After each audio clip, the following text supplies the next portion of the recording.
Olá, pessoal, eu sou a professora Lu e hoje eu vou conversar com você a respeito de exercícios, como resolver questões em vestibulares, como resolver questões em concursos públicos, uma coisa que andaram me pedindo para dar uma orientação. Então, vou fazer alguns exercícios com vocês e mostrar qual o caminho para você acertar as questões. Na verdade, metade do acerto você conquista no enunciado, e outra metade pelo teu conhecimento. Nós vamos falar sobre isso logo depois da vinheta. Solta a vinheta.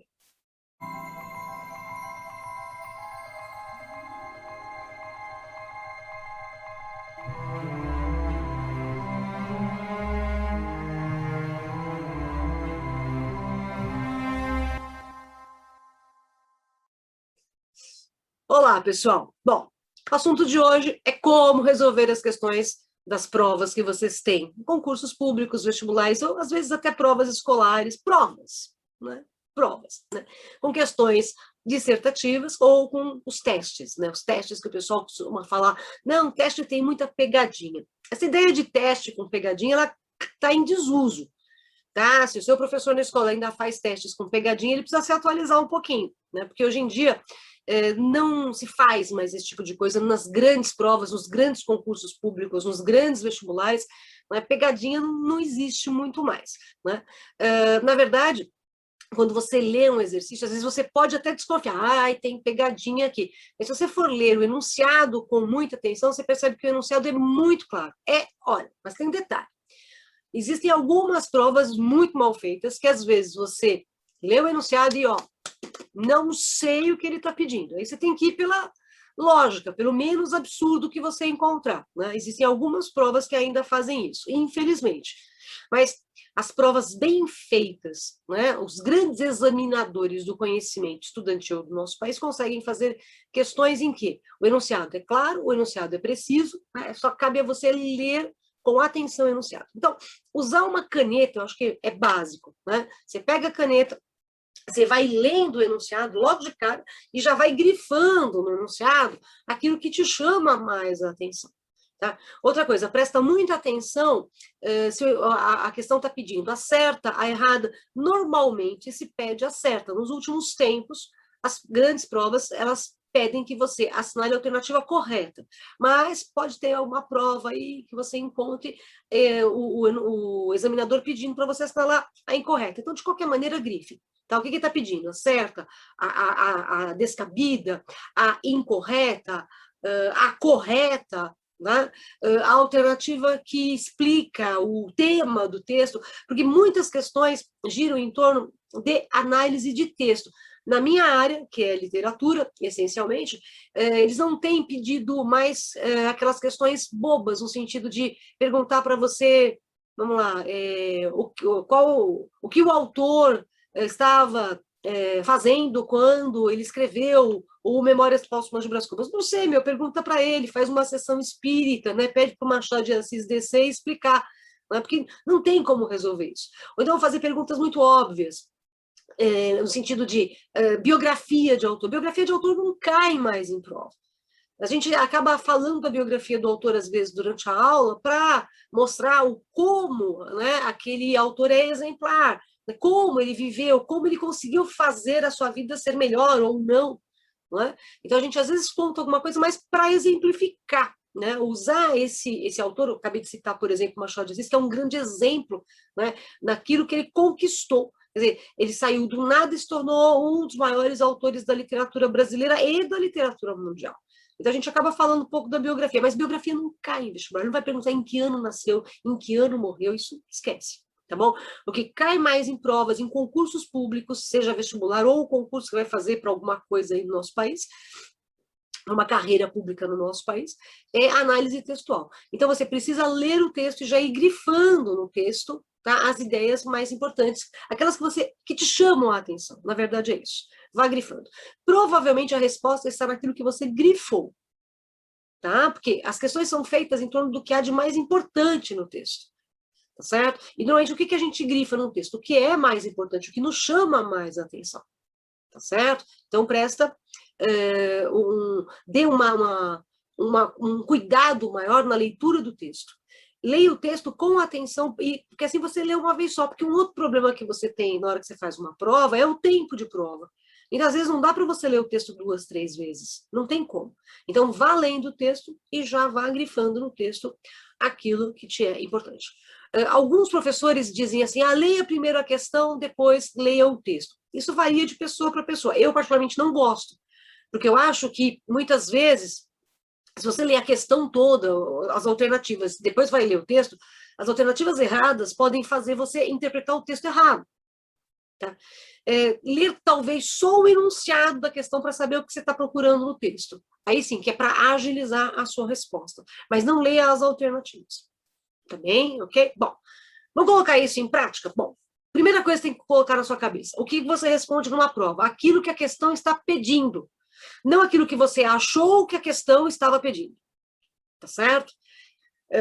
Eu vou te mostrando isso fazendo alguns exercícios. Vamos pegar aqui, eu vou compartilhar com vocês uma tela com algumas questões de vestibular, né, que eu selecionei para vocês. Vamos lá. Aqui a gente tem, eu não vou ficar citando qual a faculdade que fez a questão, porque isso para a gente não interessa, interessa a questão em si. Bom, então, repare o que a gente tem aqui. O texto. Então, vai lá. Converte-se minha carne em terra dura, em penedos os ossos se fizeram, estes membros que vês esta figura, por estas longas águas se estenderam. Enfim, minha grandíssima estatura, neste remoto cabo, converteram os deuses, e por mais dobradas mágoas me anda Tétis cercando estas águas. A epopeia camoniana Os Lusíadas, tá? Estrutura-se em episódios dos quais o gigante Adamastor é um dos mais significativos. A estrofe acima representa o clímax narrativo do episódio. Que episódio? Acabou de citar. Aqui, ó, o episódio do gigante Adamastor. Tudo bem? Rico em elementos mitológicos, marcado por rigorosa elaboração literária. Essa estrofe, repare uma coisa importante, ele não está perguntando nada sobre o episódio, está perguntando sobre o quê? Sobre essa estrofe. Então, é só o que está aqui. Tudo bem? Essa estrofe tem por tema central, eu quero o tema central dessa estrofe. A batalha de Adamastor contra Vasco da Gama para impedi-lo de seguir caminho para as Índias. Veja bem, presta atenção. Este item é o assunto do episódio, não é o assunto dos versos. O que ele está dizendo aqui? A carne dele, do Adamastor, se converteu em terra. Os ossos se transformaram em rochas. Então, ele está contando que ele foi transformado num gigante de pedra e terra como castigo dos deuses. Esse é o assunto desta estrofe. Aqui, no item A, eu tenho o assunto do episódio. Então, não serve, eu quero só da estrofe. Tá? O castigo imposto pelos deuses a Adamastor transformando em um grande rochedo. Sim, esse é o assunto do quê? Da estrofe. Então, tá certo a letra B. A luta dos deuses pagãos que queriam o naufrágio dos portugueses, o texto não está dizendo nada disso. O que ele diz é o seguinte, que ele é o Cabo das Tormentas, né? Ele é um cabo que está ali, é um monte de pedra e terra no meio da água, né? Mas ele não tem essa referência do naufrágio dos portugueses. A ação de Tétis, deusa das águas, que se apaixonou por Adamastor. Na verdade, o Adamastor se apaixonou pela deusa errada. Esse é o grande problema. Tá? Aqui teria que saber um pouquinho do episódio. Mas, mesmo assim, se você não lembrar do episódio, aqui ele não está falando. Ele diz que Tétis está cercando das águas, mas ele não diz que Tétis está apaixonada por ele. Então, também não daria de jeito nenhum. A vitória dos portugueses que conseguem transpor o Cabo das Tormentas vencendo os perigos do mar. Ele não falou aqui que eles transpuseram o Cabo das Tormentas. Ele está dizendo que ele é o Cabo das Tormentas. Então, a resposta vai ser a letra B de beijo. Tá bom? Vamos dar uma olhadinha numa outra questão agora. Um trechinho de um sermão do padre Antônio Vieira. Os senhores poucos, os escravos muitos, os senhores rompendo galas, os escravos despidos e nus, os senhores banqueteando, os escravos perecendo à fome. Os senhores tratando-os como brutos, os escravos adorando-os e temendo-os como deuses. Os senhores em pé, apontando para o açoite como estátuas de soberba e tirania. Os escravos prostrados com as mãos atadas atrás, como imagens vilíssimas da servidão e espetáculo de extrema miséria. Lemos o texto, vamos ao enunciado. O único recurso ausente, olha o que significa isso? O único recurso que eu não tenho no texto. Bom, vamos lá, tem antítese? Você vem aqui, ó. Poucos, muitos. Tudo bem? Já percebi que eu tenho antítese aqui, tá? Então, Eu quero o ausente, então não serve, eu tenho antíteses. Quero o ausente, então eu quero o errado, tudo bem? Então, tem antítese? Tem, então não serve. Tá? A intensificação por meio de hipérboles, exagero, né? Então, por exemplo, aqui, o Senhor está tanto... aqui mesmo, ó, os escravos adorando-os e temendo-os como deuses, como se eles fossem deuses. Então, tem exagero, sim, tá? Eu quero a ausente. Por isso que é importante você grifar, você não tirar do ponto de vista aquilo que você está procurando, tá? A ironia, a figura pela qual o autor sugere o oposto do que diz. Ó, ironia é você dizer o contrário do que você pensa. E aqui ele não está dizendo o contrário do que ele pensa, está dizendo exatamente o que ele pensa. Tudo bem? Portanto, a resposta vai ser a letra C. Não tenho ironia no texto. Tá legal? Perfeito? Então, a resposta é a letra C. Estrutura paralelística na repetição da mesma estrutura sintática em diversas orações. Isso é o que a gente chama de paralelismo. Nós temos dois tipos de paralelismo. O paralelismo sintático e o paralelismo semântico, que é o de sentido. Nesse caso aqui, se você reparar, as construções são sempre paralelas, é sempre o mesmo recurso. Ó, os senhores, depois vem os senhores. Tá bom? Depois eu tenho os escravos, depois vem o quê? Vem os escravos. Repara que ele começa sempre do mesmo jeito. Tudo bem? De novo aqui, ó. Os senhores, depois vem o quê? Os escravos. Depois o resto da construção gramatical. Tá? E o paralelismo semântico, aqui no caso, o sentido em que ele vai jogando com as oposições. Então, tem essa estrutura paralelística, sim. Não serve. Seria a errada. As anáforas, na repetição das palavras que iniciam as orações. Tem anáfora? Tem. Ele começa as orações sempre com as mesmas construções. Isso é anáfora. Então, tem. Então, letra C responde essa questão. Tudo bem? Vamos para mais uma aqui. Escolha alternativa. Isso aqui, às vezes, cai em alguns vestibulares, mas está meio raro, né? Porque essa coisa de você ficar preenchendo, né? Às vezes é muito, muito complicado. Escolha a alternativa que completa de forma correta, ó, correta, a frase abaixo. A poesia de Gregório de Matos está associada ao... Aí você vai nas alternativas. Ela é barroca? É. Beleza, então se é barroca, já não dá para ser esse, não dá para ser esse, não dá para ser esse. Pronto, já eliminei 3. Pode ser dividida em... Dividida quem? A poesia de Gregório de Matos. Gregório de Matos tem poesia lírico-religiosa e satírica? Tem.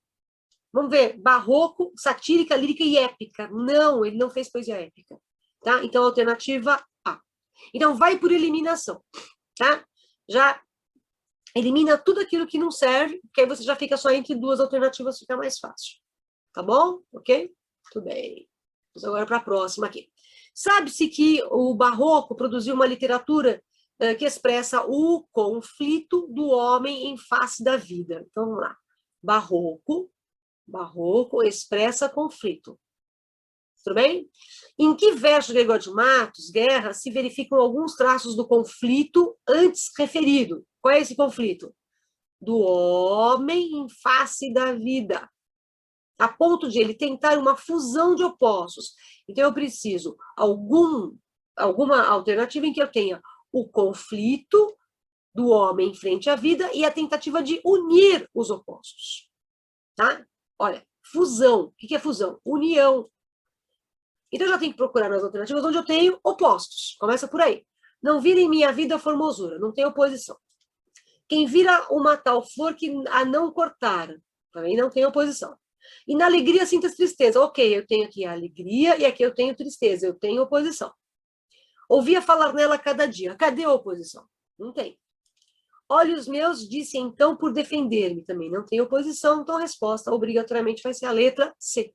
Tudo bem? E alegria, sinta tristeza. Conflito do homem face à vida, que é a alegria e a tristeza, e o jogo de oposições.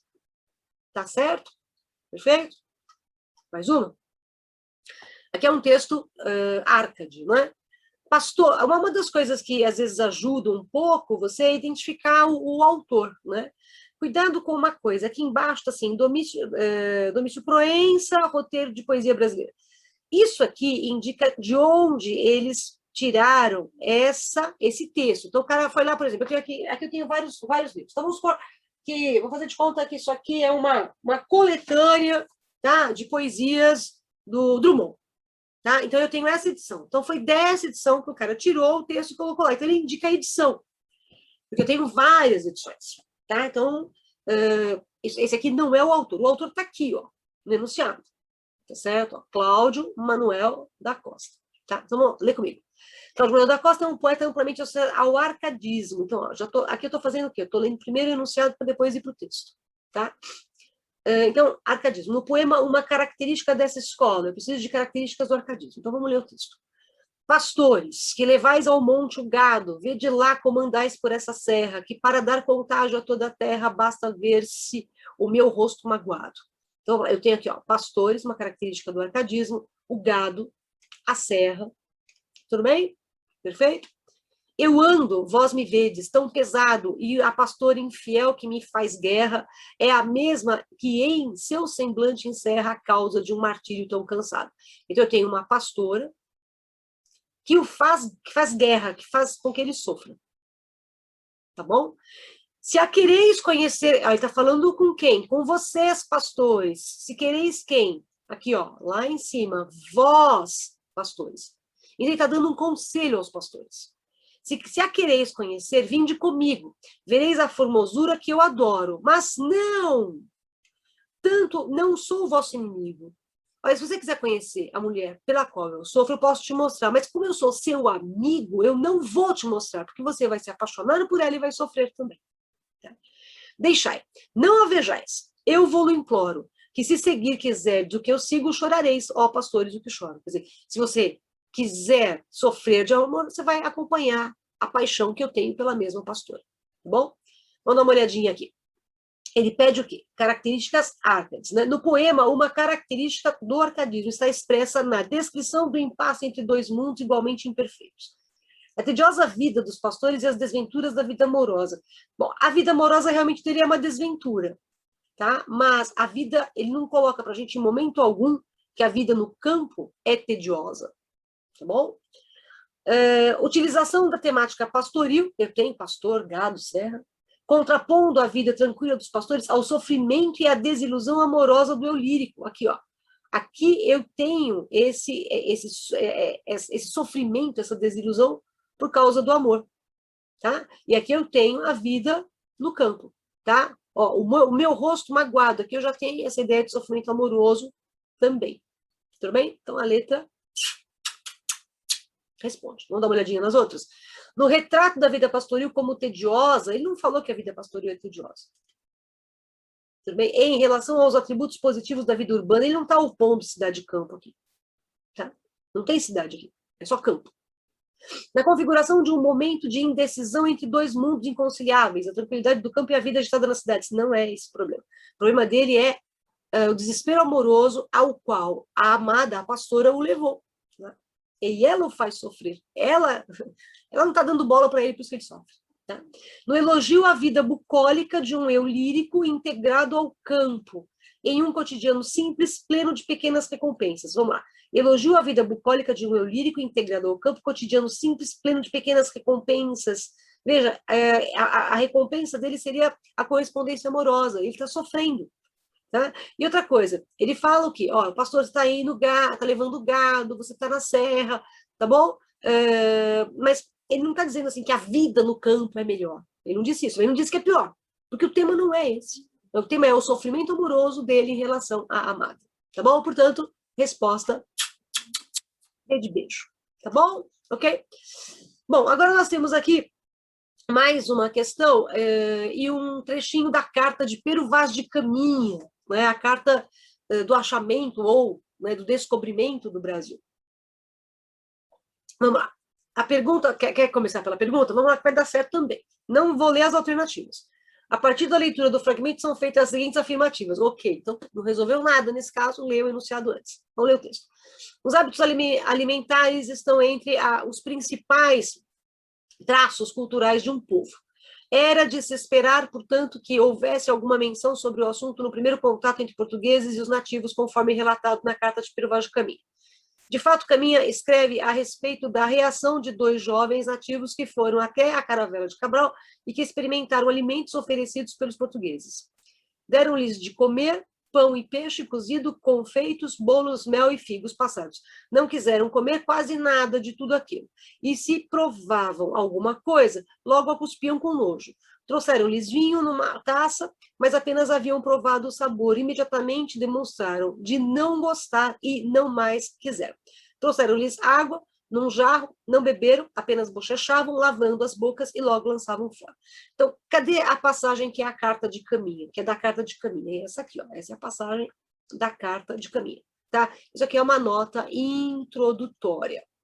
Tudo bem? Vamos lá. A partir da leitura do fragmento são feitas as seguintes afirmativas.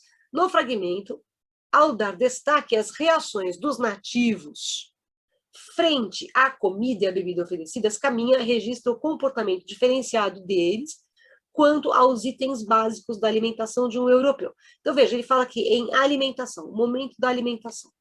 Está aqui. O que aconteceu?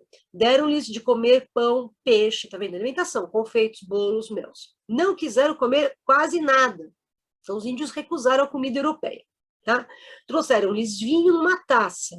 Tudo bem? Mas apenas haviam provado o sabor e imediatamente demonstravam de não gostar.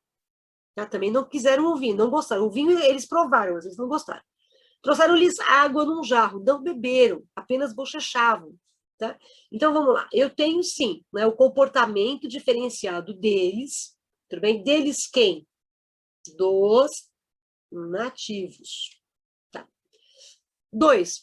No fragmento, percebe-se a antipatia de Caminha pelos nativos, o que se confirma na leitura do restante da carta quanto a outros aspectos indígenas, como sua aparência física. O Caminha não demonstra antipatia na carta. Tudo bem? Pelo contrário, ele demonstra uma certa simpatia pelos nativos. E nesse texto não tem antipatia. Ele só está dizendo o quê? Que os índios, os nativos, não gostaram da comida europeia. É uma questão de gosto. Tá bom? 3. Predomínio de verbos de ação numa sequência de eventos interligados cronologicamente. Confere um teor narrativo ao texto. Sim, ó. Deram, verbo de ação. Deram de comer. O quê? Comeram o quê? Pão, peixe, cozido, pão feitos, bolos, tá. Não quiseram. Isso aqui veio depois. Então, deram o primeiro alimento e o que eles fizeram? Não queremos. Então, tá na ordem. Tudo bem? Se provavam alguma coisa, logo cuspiam. Trouxeram-lhes vinho. Então, depois do alimento, deram o quê? Vinho. O que aconteceu? Eles não quiseram. Depois trouxeram, então, o quê? Água. Tá? E o que aconteceu? Eles só bochechavam. Tá? Então, tem essa sequência cronológica assim. Tudo bem? Portanto, as alternativas corretas. A 1 está certa, tá? E a 3 está certa também. Isso vai te dar como resposta a letra D.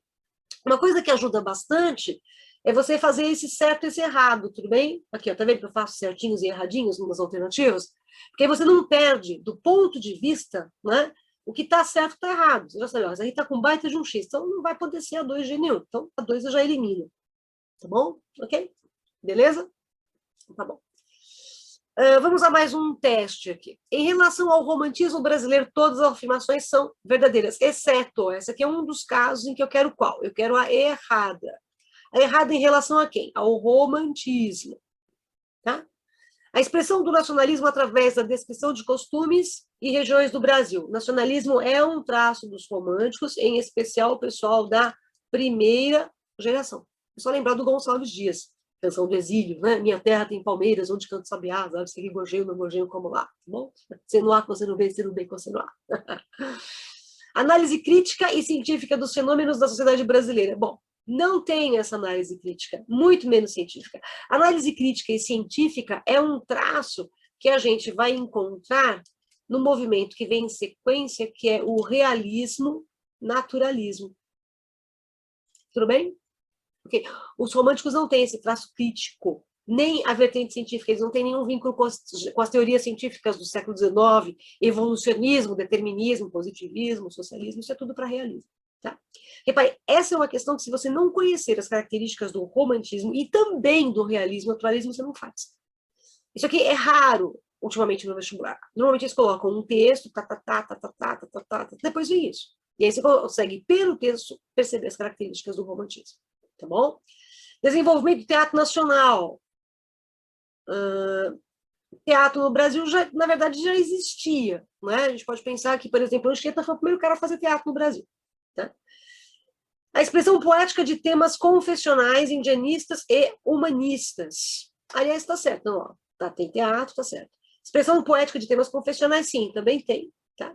Ok, o teatro, o Anchieta começou, mas eu tenho teatro no romantismo, bom teatro.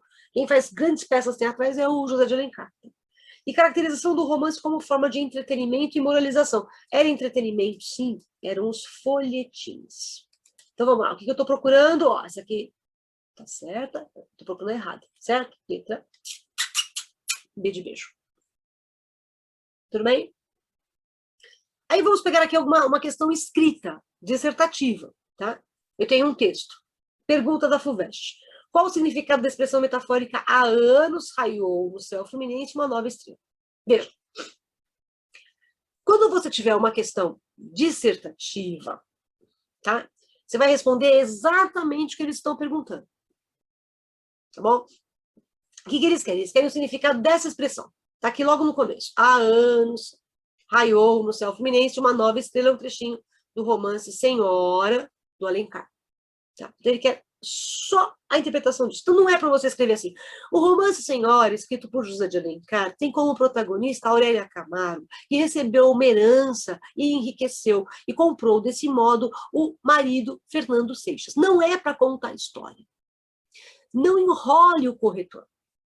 Entendeu? Uma das coisas mais irritantes é você fazer o outro de besta, ou tentar fazer o outro de besta. Você tem que responder exatamente o que está perguntando. O que está perguntando? O significado, só. Então, você vai responder isso, qual é o significado, e só. Tá bom? Outra coisa, vamos supor que eles te pedissem para você, cite o exemplo de mais uma metáfora do texto. Porque está falando aqui em expressão metafórica, eu vou ter outras expressões metafóricas no texto. Tá? Então, vamos supor que ele coloque assim, qual o significado da expressão metafórica e cite outro exemplo de metáfora. 1, 2. Se os caras estão pedindo para você um exemplo, você vai responder quantos? 1. Se o cara está pedindo para você 2 exemplos, você vai escrever quantos? 2. Ah, mas eu sei mais. Não ponha. Não ponha. Mas eu quero... Não. Você quer mostrar que você sabe muita coisa? Faz isso na redação. Tá? Nas sessões dissertativas, você vai responder exatamente o que eles estão perguntando. Tá? Outra coisa. A tua resposta, vamos ver aqui, vem a resposta. Você não pode colocar só, assim, o objeto direto. Você tem que colocar também o sujeito. A tua resposta tem que ser uma construção completa, com sujeito, verbo e complemento verbal. Então, vamos lá. Qual o significado da expressão metafórica? Então, você coloca assim, a expressão, você não precisa colocar metafórica. Tá? Você pode colocar só a expressão, você já colocou um sujeito aqui. A expressão se reporta ou se refere, tudo bem? Se você quiser acrescentar aqui metafórico, vamos lá. Metaforicamente, tudo bem? A ascensão de... Olha, você tem o nome da moça aqui. Aurélia. Aurélia, tudo bem? A alta sociedade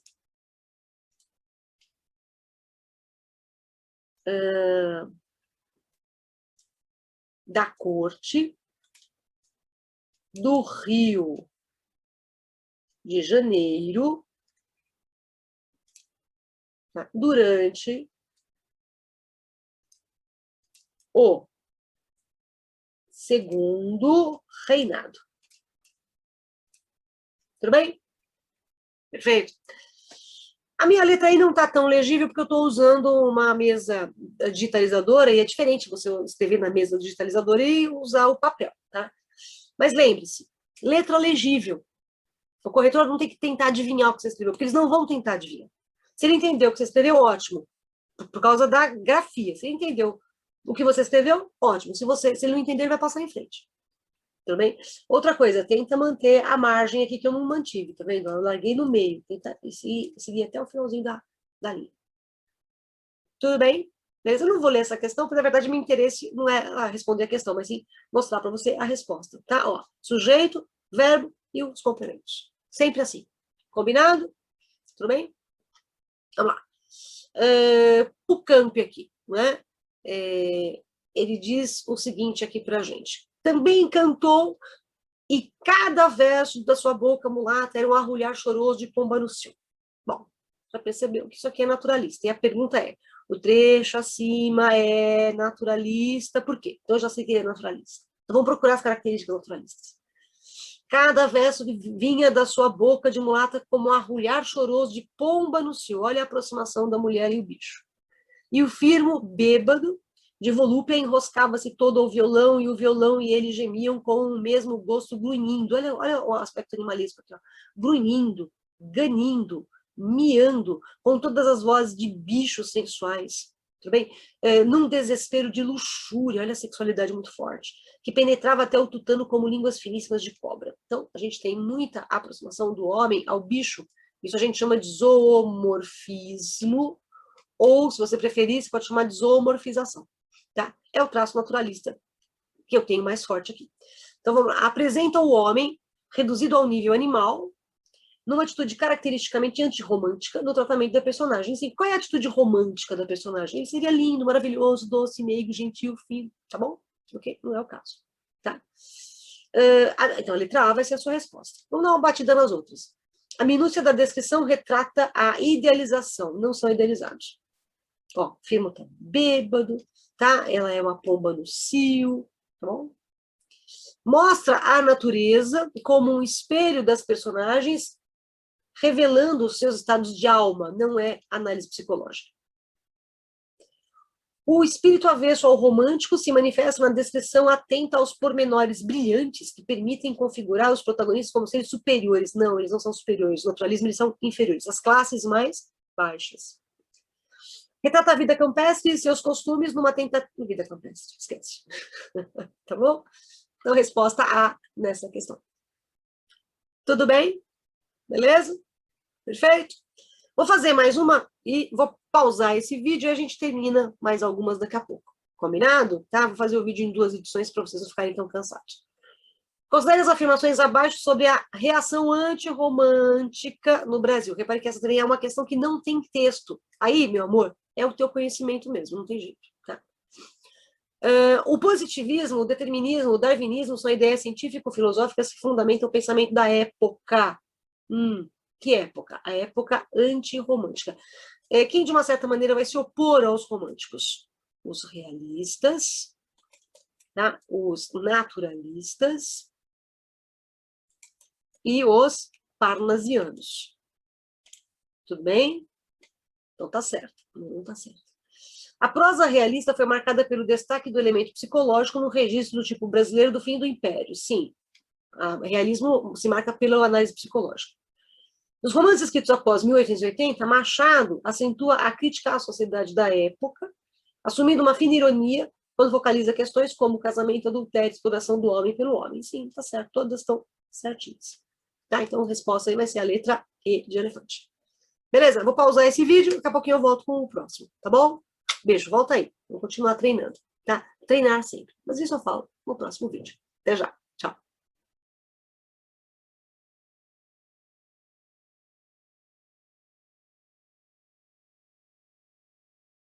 Oi, pessoal, dei uma pausazinha, agora vamos continuar aqui para terminar, né? Nós temos aqui mais um exercício, deixa eu compartilhar a tela, né, que senão fica difícil. Vamos lá. O senão do livro, né? Isso é um trechinho do Memórias Póstumas de Brás Cubas. Reparem que o senão, né? Aqui, ó, esse senão acompanhado de um artigo, ele vira substantivo, tá bom? E ele significa o defeito. Eu não sei se você já ouviu a expressão, né? Algumas pessoas falam assim, nossa, mas aquela menina, ela é uma garota sem um senão. Quer dizer, sem um defeito. Tá bom? Ok? Bom, começo a arrepender-me deste livro. Não que ele me canse, eu não tenho o que fazer. E realmente expedir alguns magros capítulos para esse mundo sempre é tarefa que distrai um pouco da eternidade. Mas o livro é enfadonho, cheira a sepulcro.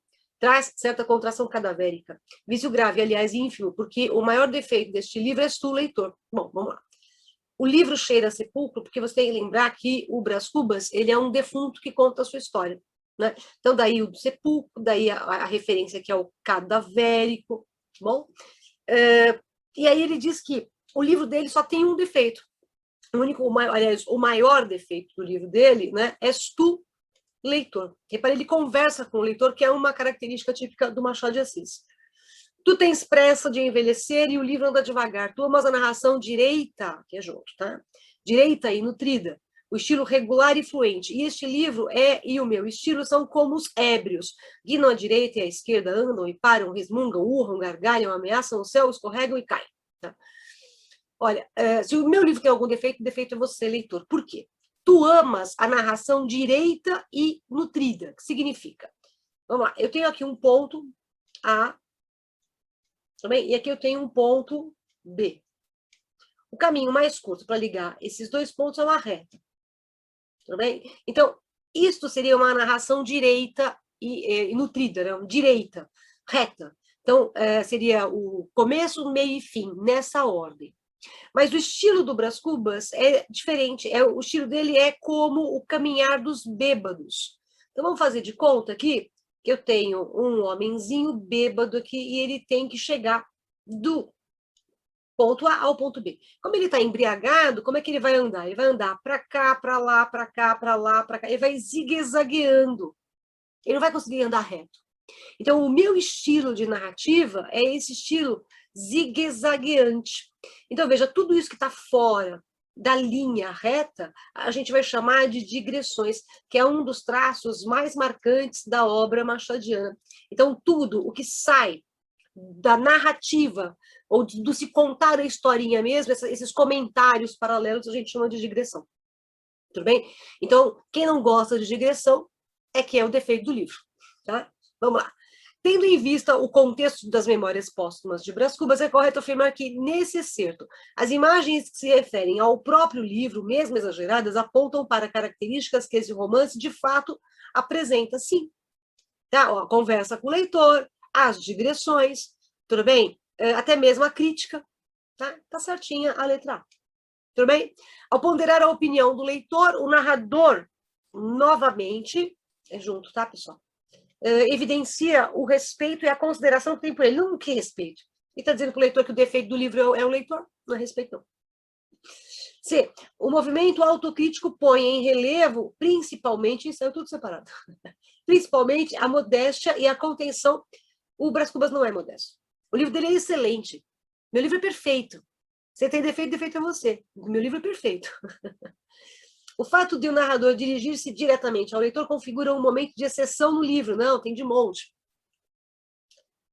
A atitude do narrador contradiz a constância e a persistência com que habitualmente executa seus projetos. Não contradiz. É exatamente. O Brás Cubas, ele é metido, filhinho de papai, acha que sabe tudo. Tá bom?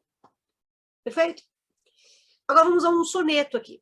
Longe do estéril turbilhão da rua, Beneditino escreve. Reparou que eu tenho aqui, de novo, o enjambement? Então, cuidado com isso, quando você for ler um texto, porque se você parar a leitura no fim do verso, não vai dar sentido. Tá? Então, Beneditino escreve longe do estéril turbilhão da rua. Tá bom? No aconchego do claustro, olha aqui o enjambement de novo. No aconchego do claustro, tá? Na paciência e no sossego, trabalha e teme, lime e sofre suor. Mas que na forma se disfarce o emprego do esforço e a trama viva se construa de tal modo que a imagem fique nua, rica, mas sóbria como um templo grego. Não se mostra na fábrica o suplício do mestre, e natural o efeito agrade sem lembrar os andaimes do edifício. Porque a beleza, gêmea da verdade, a arte pura, inimiga do artifício, é a força e a graça na simplicidade. Poema de Olav Bilac. Bom, este texto de Olav Bilac retoma a profissão de fé do mesmo autor. Ambos tratam de um tema comum, a construção da forma poética. Na profissão de fé, inclusive, ele compara o trabalho do poeta ao trabalho do Euripides, né? É um poema que fala a linguagem poética. Sim. Assim sendo, explica o significado do poema dos termos beneditino e claustro. Beneditino está aqui. Tá? Veja, ele quer que você explique o significado. Então, como é que você vai explicar? Como é que você vai redigir a sua resposta? Então, coloca assim, beneditino, não vou escrever aqui que não tem espaço. O termo beneditino está associado aos monges beneditinos que se caracterizavam pela paciência e pela dedicação extremadas. Tudo bem? Ponto. Aí você vai, ó, segundo, claustro, aí você repete. Claustro significa clausura, vírgula, isto é, distanciamento da vida comum. Ponto. Tudo bem? Beleza? Ó, longe do estéreo turbilhão da rua, o Beneditino está escrevendo longe do barulho que a rua faz. ele está no sossego, então ele precisa de silêncio, por isso é o claustro, a clausura, que é o fechamento, no sentido dele estar num lugar tranquilo, isolado de todos, para poder compor o seu texto poético, tá bom? A B, aponte os termos que metaforizando se referem à construção do texto poético, vamos lá, mas que na forma se disfarça o emprego do esforço. Então, depois que o texto estiver pronto, a poesia dele estiver pronta, o esforço que ele empregou para escrever o seu texto vai ficar disfarçado na beleza do texto. Você olha para o texto e fala, nossa, que lindo. Você não pensa, puxa, o cara sofreu para escrever. Assim como também acontece com os templos. Repare, é um templo grego. Que significa, se você vai à Grécia ver um templo grego, você fala assim, nossa, que lindo. Você não pensa em quanto foi difícil construir aquilo. Porque a beleza supera qualquer pensamento de dificuldade. Tudo bem? E aqui é a mesma coisa, não se mostra na fábrica o suplício do mestre natural, o efeito agrade, sem lembrar os andaimes do edifício. Você tem um edifício construindo na sua cidade, tá bom? Depois ele fica pronto. Quando ele fica pronto, você só olha para o edifício pronto. Você não fica pensando no edifício com os andaimes. Você esquece isso. Então, a finalidade da arte é que a sua beleza supere qualquer outro tipo de pensamento. Tudo bem?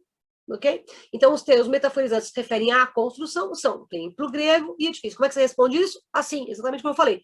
Os termos que se referem à construção são templo grego e edifício. Ou, se quiser aqui, nesse caso, podia ser andaimes do edifício, ficaria até melhor. Tá bom? Ok? C. Indique duas características do poema que justificam sua classificação como parnasiano. Gente, quantas ele quer? Duas. Quantas você vai colocar? Duas. Entendeu? Então, você coloca lá, destacam-se no texto as seguintes características parnasianas. 2 pontos. Aí você pode colocar impassibilidade, metapoesia, que é a poesia falando sobre a própria poesia, a defesa da arte pela arte, a exclusão do cotidiano, o ideal de perfeição, tá? Ok? Duas características como parnasiano, tá bom? Então, você poderia colocar qualquer uma delas. Você podia também colocar o aspecto formal, né? Porque é um soneto, 2 quartetos, 2 tercetos, tem rimas interpoladas, tem rimas ricas, os versos são decassílabos, tem o anjambemã, tá? O que é esse encavalamento que eu citei aqui? Tem a seleção vocabular, tem um monte de características do parnasianismo que você pode colocar nessa resposta. Mas quantas eles estão pedindo? 2. Então, você vai colocar quantas? 2. Sempre assim. Combinado? Muito bem. Aqui um textinho de Cruz de Souza. Relembrando turíbulos de prata, incensos aromáticos, desata teu corpo ebúrneo de sedosos flancos. Claros incensos imortais que exalam, que lânguidas e límpidas trescalam as nuas virgens dos teus seios brancos. Você reparou que o Anjambemã continua, né? Esse aqui, o Cruz de Souza, é um autor do simbolismo. Tá? Então, veja, o simbolismo mantém alguns traços do parnasianismo, como, por exemplo, a seleção vocabular, a forma perfeita. Embora o tema seja outro, a estrutura se mantém basicamente a mesma dos parnasianos. Tá? Vamos lá. Os 2 tercetos acima, quer dizer, acima porque eu tive que colocar do lado, mas estaria em cima. Fazem parte do soneto Incensos, de Cruz de Souza. Neles observamos a associação do incenso e de tudo o mais que ele nos sugere ao perfume exalado pelo corpo de uma mulher. Vamos ler. Relembrando turíbulos. Turíbulo é aquele vasinho, né, que o padre usa para incensar o altar. Relembrando turíbulos de prata, incensos aromáticos, desata teu corpo ebúrneo. Então, olha, quem é que desata? É o corpo da mulher é que desata esses incensos aromáticos, relembrando turíbulos de prata.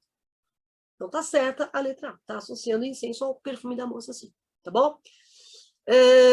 B, pela musicalidade, veja, os 2 tercetos acima fazem parte do soneto Incensos. De Cruz de Souza, nele observamos musicalidade, valorização do inconsciente e do diáfano. Valorização do inconsciente. Aqui, nesse caso, nem tanto, né? Musicalidade, relembrando turíbulos de prata, incêndios aromáticos de exato, tem. Musicalidade tem, tá? Valorização do inconsciente, nem tanto. tá bom? E o diáfano, que é o transparente, que a gente está vendo a mulher, embora você tenha a ideia do transparente pela claridade do texto. C, afastamento do fato objetivo, sublimação alcançada pela morte. Não, não é a morte, tá? Ok, não está alcançando a morte, ele está falando da amada nesse caso. Linguagem carregada de símbolos, aqui valorização do inconsciente não, tá? Linguagem carregada de símbolos, sentimentalismo piegas, não? Símbolos sim, mas piegas não. Amor espiritualizado que atesta o misticismo do poeta.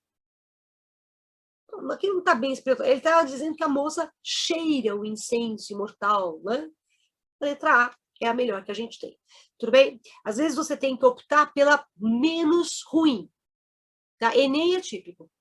Tá bom? Você vai ter sempre a questão do Enem que você não sabe responder, então você opta pela menos ruim. Tá bom?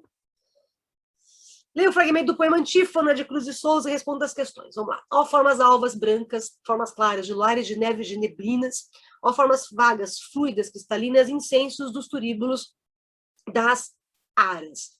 Formas do amor constelarmente puras, de virgens e santas vaporosas, brilhos errantes, mádidas frescuras e dolências de lírios de rosas. Indefiníveis músicas supremas, harmonias da cor e do perfume, horas do ocaso, trêmulas extremas, requiem do sol que a dor da luz resume. Bom, esse trecho do poema que abre o livro Broquéis é considerado uma espécie de profissão de fé simbolista. Reflita sobre as afirmações. O fragmento revela a preocupação do lírico pelas formas caracterizadas pela cor branca. Ó, tá? Alva, branca, clara, neblina, neve, luar, tudo branco. Então tá certo.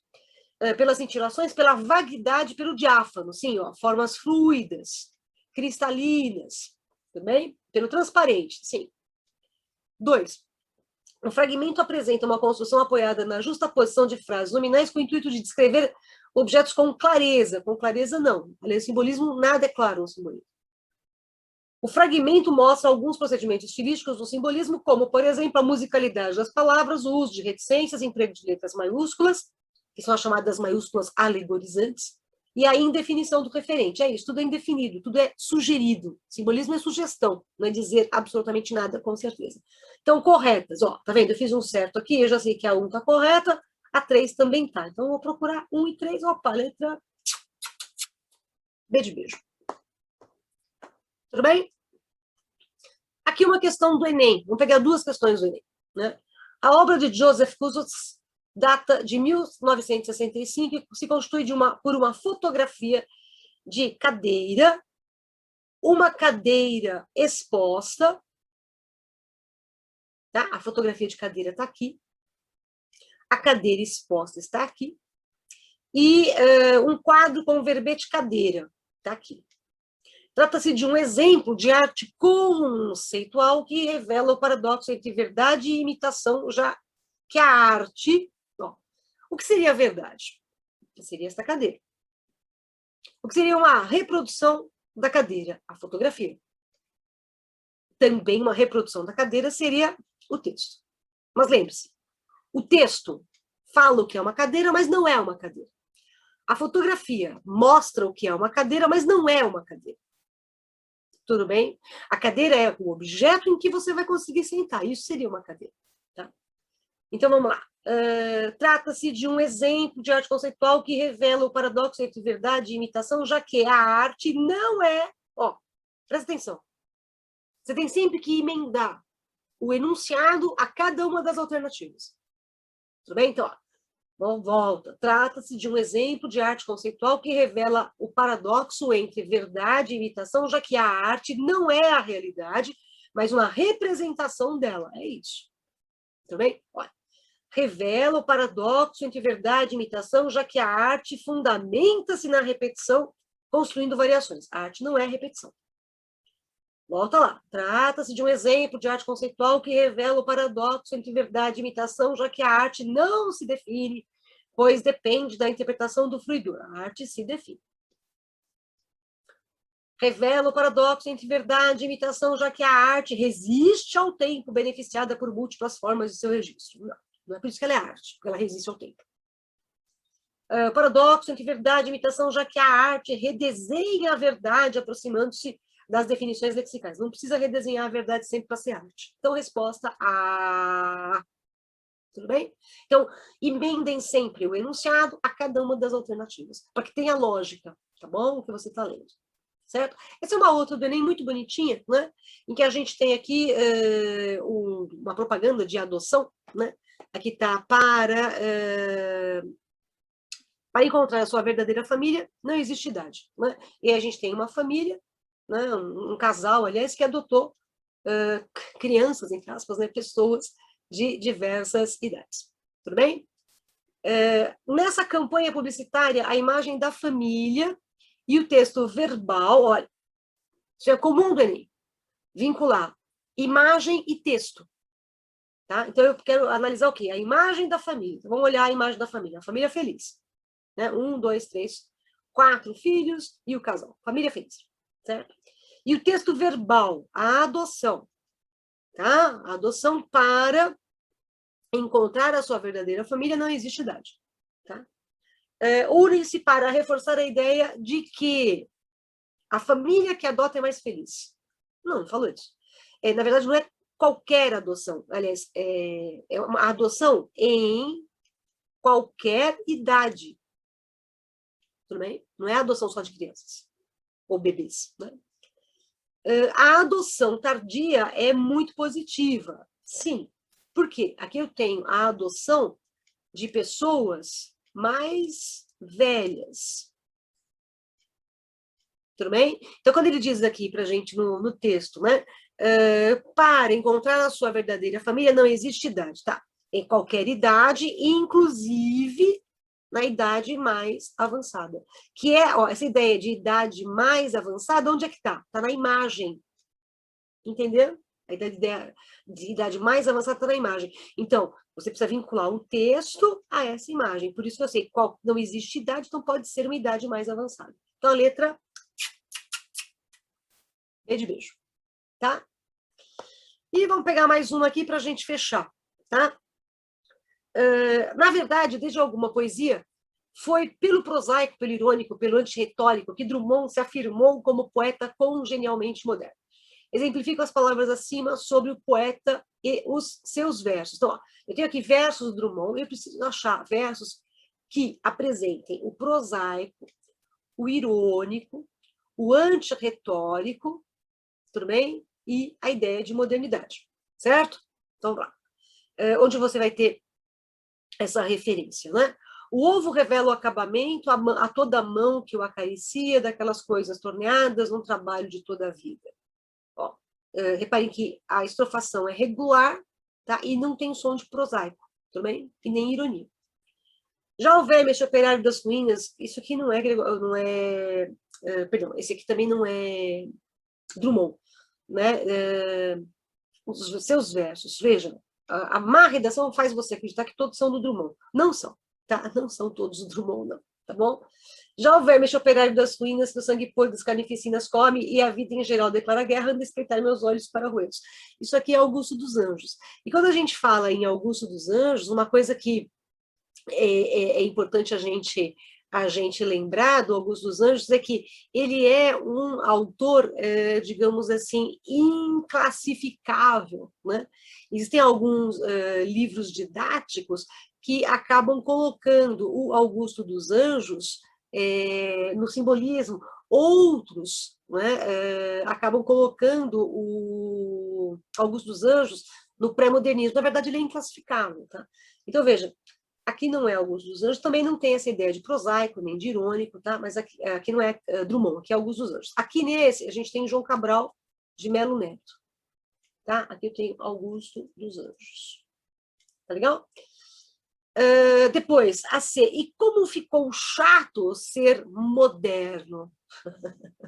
Agora seria eterno, eterno, eterno, o Padre eterno, a vida eterna, o fogo eterno. E como ficou chato ser moderno? Olha como ele está sendo irônico. Ficou chato ser moderno, mas ele é o quê? Ele é moderno. Olha a estilística da repetição. Eterno, eterno, eterno, eterno, eterno, eterno. Isso é típico de modernismo. Tá? Então, vamos lá. Prosaico, ó, o coloquial está aqui, né? O irônico está aqui, porque ele está dizendo que é chato ser moderno, mas ele é moderno, né? E o antirretórico, né? Porque a gente tem toda essa estilística da repetição aqui, que nega a poesia tradicional e trabalha a aproximação com a modernidade. Aí sim aqui você vai ter o texto que marca esses ingredientes. Então, assim, mesmo que você não soubesse, né, que esse texto é do Augusto dos Anjos, do João Cabral de Melo Neto, mesmo se você não soubesse isso, os autores, você consegue responder pelas características, tudo bem? Que você encontra no texto, quer dizer, você vai ler no texto, né? Isso que acaba sendo, na verdade, como você consegue, né, responder a questão, independentemente, né, de você saber a autoria dos demais textos, né? Obrigatoriamente você não precisa saber. Inclusive, eu vou deixar isso aqui como lição de casa, vai descobrir de quem é esse texto e de quem é esse texto aqui. Dá um Google aí para descobrir. Tá legal? Beleza? Então, letra C, Carlos Drummond de Andrade, mas não é só porque é Carlos Drummond de Andrade, é porque tem essas características que estão aqui. Bom, me preocupei mais aqui com questões que giram em torno de alguns temas mais comuns, né? Reparar que eu peguei textos do arcadismo, romantismo, realismo, parnasianismo, simbolismo, né? E alguma coisinha de Enem, só para te dar uma ideia de como é que a gente faz para responder as questões com menos dúvidas, tá? Eu espero ter te ajudado nesse vídeo. Se puder, por gentileza, compartilhe com os amigos, tá bom? E indique o canal, eu agradeço imensamente. Numa próxima oportunidade eu volto com um encontro só com questões abertas, tá bom? A gente pega um texto bem grandão, eu analiso o texto todinho, a gente vai para as questões abertas, tá certo? Promessa. Lá para julho eu estou publicando isso para vocês. Fique bem e muito obrigada pela atenção. Até mais. Tchau, tchau.